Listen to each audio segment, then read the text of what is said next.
ഞാൻ doctor Vatsalakumari, Futurise ഹോസ്പിറ്റലിലെ consultant ഗൈനക്കോളജിസ്റ്റാണ്. ഇന്ന് ഞാൻ പറയാൻ പോകുന്നത് ഹെവി മെൻസ്ട്രൽ ബ്ലീഡിംഗ് എന്ന് പറയുന്ന വിഷയത്തെക്കുറിച്ചാണ്.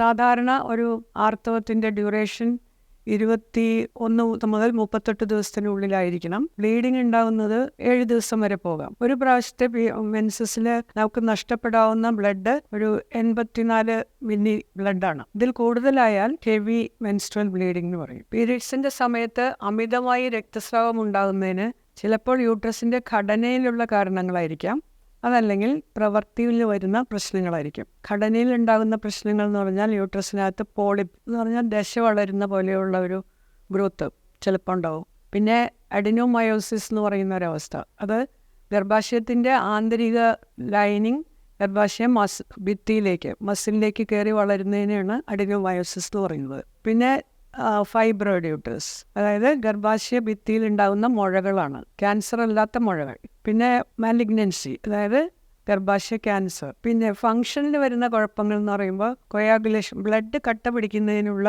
ഫാക്ടേഴ്സിൽ വരുന്ന എന്തെങ്കിലും പ്രശ്നങ്ങളായിരിക്കും.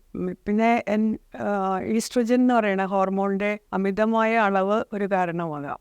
രക്തസ്രാവം കൂടുതലാകുമ്പോൾ കൂടുതൽ ദിവസങ്ങളാകാം, അതല്ലെങ്കിൽ ആദ്യത്തെ 4-5 ദിവസങ്ങളിൽ അമിതമായിട്ട് പോവുക, കട്ടയായിട്ടൊക്കെ പോവുക.